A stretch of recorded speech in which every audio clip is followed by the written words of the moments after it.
हाँ, तो प्यारे साथियों कैसे हैं आप सब? उम्मीद करता हूँ बहुत अच्छे होंगे, स्वस्थ होंगे। तो दोस्तों आज की इस बेहतरीन सी वीडियो में हम लोग जो आपका प्रश्नावली 5.1 कक्षा 10वीं के जो समानांतर श्रेणी का है उसका क्वेश्चन नंबर तीसरा को देखने वाले। इसके पहले हम लोगों ने क्वेश्चन नंबर दूसरा को एकदम अच्छे से देखा था, एकदम लॉलीपॉप की तरह उसको एकदम सोल्व करने का प्रयास किया था। और आज की इस बेहतरीन सी वीडियो में हम लोग जो है इसको लॉलीपॉप की तरह एकदम सोल्व करेंगे। इतना झकास तरीका से करेंगे कि कहने का नहीं। और जितने भी प्रश्न कितना प्रश्न, 4 प्रश्न, इसमें 4 है ना जी, 4 प्रश्न है आपका। और चारों को एकदम अच्छे तरीका से सोल्व करेंगे। कह रहा है क्वेश्चन, क्या कह रहा है, निम्नलिखित में प्रत्येक एपी के लिए प्रथम पद तथा सारवंतर लिखिए।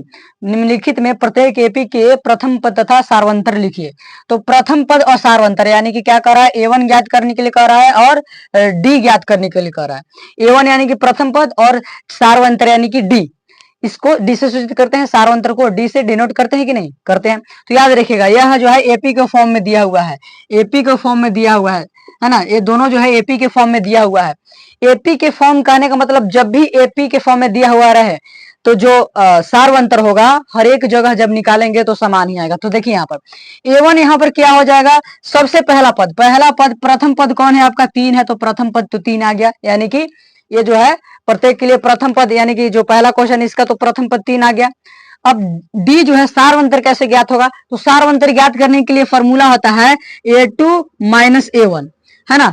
दूसरा पद माइनस पहला पद, मतलब एक पद को घटा देना है, उसमें से एक पद जो है उसको घटा देना है, पिछला पद को घटा देना है ना। तो यहाँ पर देखिए A2 क्या है आपका, A2 आपका है A1 हो गया, A1A, A2A, A3A और A4A हो गया, ठीक।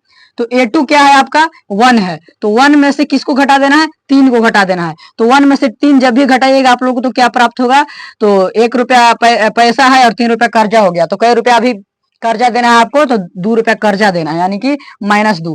आप चाहे तो और मैं आप लोगों को संतुष्टि के लिए निकाल दे रहा हूं। तो यहाँ पर देखिए इसको क्या है, डी को और हम यहाँ पर निकाले तो क्या हो सकता है, A3 माइनस A2 ऐसे होता है। मतलब जो अंक ले लिए उसके पीछे वाला अंक को घटाना है।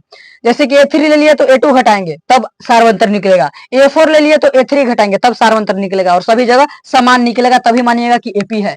तो एपी के फॉर्मेट में दिया हुआ है तो यकीन मानिए कि सब भी जगह समान ही निकलेगा। तो देखिए A3 में से घटाइए A2 को, तो A3 में से A2 घटाएंगे, यानी कि -1 में से क्या घटाना है, 1 घटाना है। तो देखिए 1 रुपया कर्जा, 1 रुपया कर्जा, कर्जा का रुपया तो 2 रुपया, ठीक। तो आपका आ गया यह। यदि चाहे तो आप लोग A4 में से A3 को घटा कर देख सकते हैं, है ना।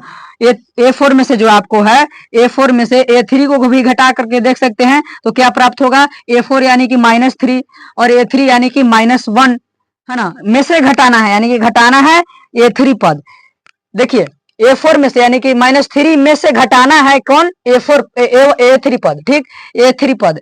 तो यहाँ पर देखिए घट गया तो क्या हो जाएगा बड़े भैया, क्या हो जाएगा, तो यहाँ पर हो जाएगा आपका 3 रुपया कर्जा और ए प्लस माइनस माइनस प्लस हो जाएगा 1, यानी कि कर्जा 3 रुपया 1 रुपया दिए तो कितना कर्जा रह गया, अभी 2 रुपया कर्जा ही रह गया। तो देख सकते हैं सभी जगह जो है समान आया, सभी जगह क्या आया बड़े भैया, समान आया। यानी कि हम कह सकते हैं कि यह एपी के फॉर्मेट में था।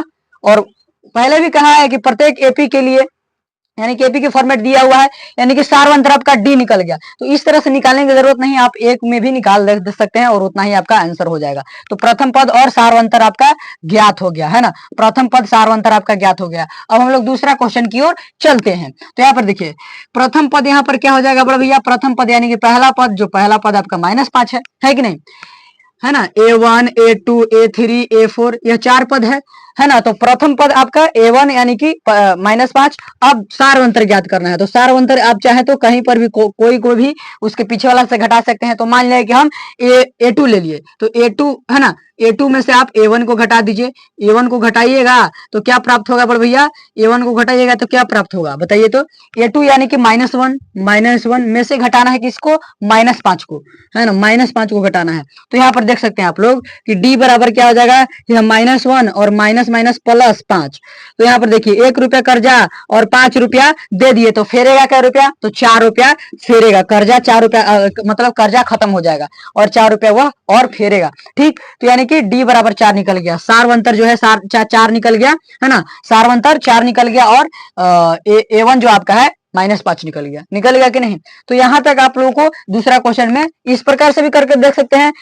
जो है एक बार हमने जो A2 में से A1 घटाया, A3 में से A2 घटाया, A4 में से A3 घटाया, तो ऐसे भी आप करके देख सकते हैं, उतना ही आंसर आएगा। तो चलते हैं अब हम लोग तीसरा प्रश्न की ओर। देखिए तीसरा में भी वही हम लोग को ज्ञात करना है A1 और D। तो A1 यहाँ पर कितना हो जाएगा बड़ भैया, A1 हो जाएगा ये वाला पद यानी कि 1/3। अब D ज्ञात करना है यानी कि सारवंतर ज्ञात करना है। तो D बराबर यहाँ पर क्या हो जाएगा, D बराबर क्या करेंगे हम लोग, A2 में से A1 को घटाएंगे, या फिर A3 में से A2 को घटाएंगे, या फिर A4 में से A3 को घटाएंगे, है ना।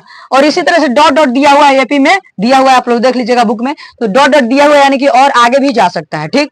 तो यहाँ पर जो पद दिया हुआ है उसी में से हम लोग को करना है ना। देखिए लाइट कटी, कोई दिक्कत नहीं है, यहाँ पर आप लोग दिख रहा होगा। तो 5/3 में से हम लोग यानी कि A2 में से A1 को घटाएंगे।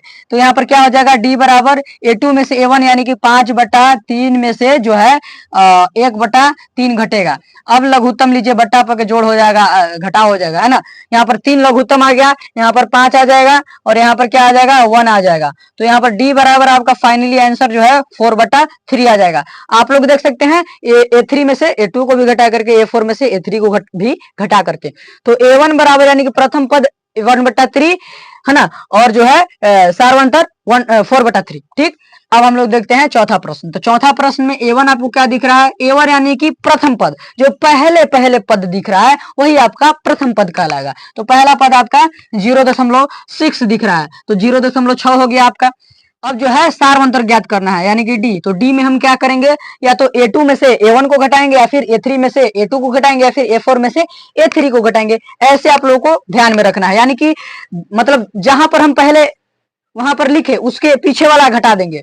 मान लीजिए कि A2 लिखे तो उसके पीछे वाला घटाएंगे तो सारवंतर निकल जाएगा। लेकिन आप A1 लिख दीजिएगा तो उसके पीछे वाला क्या लिखेगा, तो गड़बड़ हो जाएगा।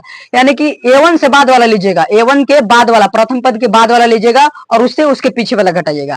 तो यहाँ पर हम ले रहे हैं A2, आप कुछ भी ले सकते हैं, मैं बार बार बोल रहा हूँ। A3 में से A4 भी घटा सकते हैं, है ना, A2 में से A1 भी घटा सकते हैं। तो हम यहाँ पर है ना A2 में से, है ना, A2 में से हम A1 घटा दिए। तो D बराबर A2 में से A1 जैसे ही घटेगा, A2 में से जो है आपका A1 जैसे ही घटेगा, तो यानी कि 1.7 में से जैसे ही क्या घटेगा, 0.6, तो क्या बचेगा बड़ भैया, आपका बचेगा, क्या बचेगा बड़ भैया, तो यहाँ पर इसको घटा लीजिए आप लोग। D बराबर आपका क्या हो जाएगा, 1.7 में से 0.6 को घटा देना है। तो 1.7 में से 0.6 को घटाइएगा, है ना, 1.7 में से 0.6 को घटाइएगा, तो कितना बचेगा, 1 यानी कि 1.1 बच जाएगा आपका। 1.1 यानी कि सारवंतर 1.1 हो गया, और जो है प्रथम पद 0.6 हो गया। आप चाहे तो इससे घटा कर देख सकते हैं, देख लीजिए, है ना। D बराबर हम A3 में से A2 को घटा दिया, यानी कि तीसरा पद में से पहला पद है, दूसरा पद है, तीसरा पद है, चौथा पद है। तो तीसरा पद में से दूसरा पद को घटा दिए तो क्या हो जाएगा, यानी कि 2.8 में से, है ना, 1.7 घटा दिए, 1.7 घटा दिए, 1.7 घटा दिए, तो क्या हो जाएगा, देखिए 8 में से 7 जाएगा तो 1, और 2 में से 1 जाएगा तो 1, है ना, 1.1 ही आ गया। तो याद रखिएगा, सारवंतर जब भी ज्ञात करने के लिए कहे तो उसके पीछे वाला वर्ड को, मतलब उसके पीछे वाला जो आपका अंक रहेगा उसको घटा देना है, तो सारवंतर निकल जाएगा। जो भी कहे, जैसे कि हम कोई भी मतलब पद है, कोई पद ले लिए, उसके पीछे वाला पद को जो है हम लोग को घटा देंगे, तब सारवंतर आपका निकल जाएगा। A4 पद ले लिए तो उसके पीछे वाला पद A3 को घटाएंगे तो सारवंतर निकलेगा। A10 पद ले लिए तो A9 पद को घटाएंगे, उसमें से A10 माइनस A9, तो वह क्या हो जाएगा, आपका सारवंतर ज्ञात हो जाएगा, है ना। उसी तरह से A7 पद ले लिए तो A7 माइनस A6 पद को घटाएंगे तो क्या हो जाएगा, A7 में से A6 पद को घटा देंगे तो क्या हो जाएगा, आपका सारवंतर ज्ञात हो जाएगा। यानी कि जो पद ले लिए उसके पीछे वाला पद को घटा देना है। तो A1 पद तो नहीं ले सकते हैं, क्योंकि उसके पीछे वाला को हम लोग को नहीं मालूम है ना। तो इसलिए जो है आप लोग A1 के बाद वाला ही पद लीजिएगा। उम्मीद करता हूँ यहाँ तक आप लोगों को समझ में आ गया होगा। और बात रही क्वेश्चन नंबर दूसरा की, तो क्वेश्चन नंबर दूसरा हम लोगों ने ऑलरेडी बना करके रख दिया है, आपको डिस्क्रिप्शन बॉक्स में लिंक मिल जाएगा। उम्मीद करता हूँ यहाँ तक समझ में आ गया होगा बड़ भैया। ज्यादा लेट नहीं करेंगे, मिलते हैं अगली क्लास में, तब तक के लिए जय हिंद।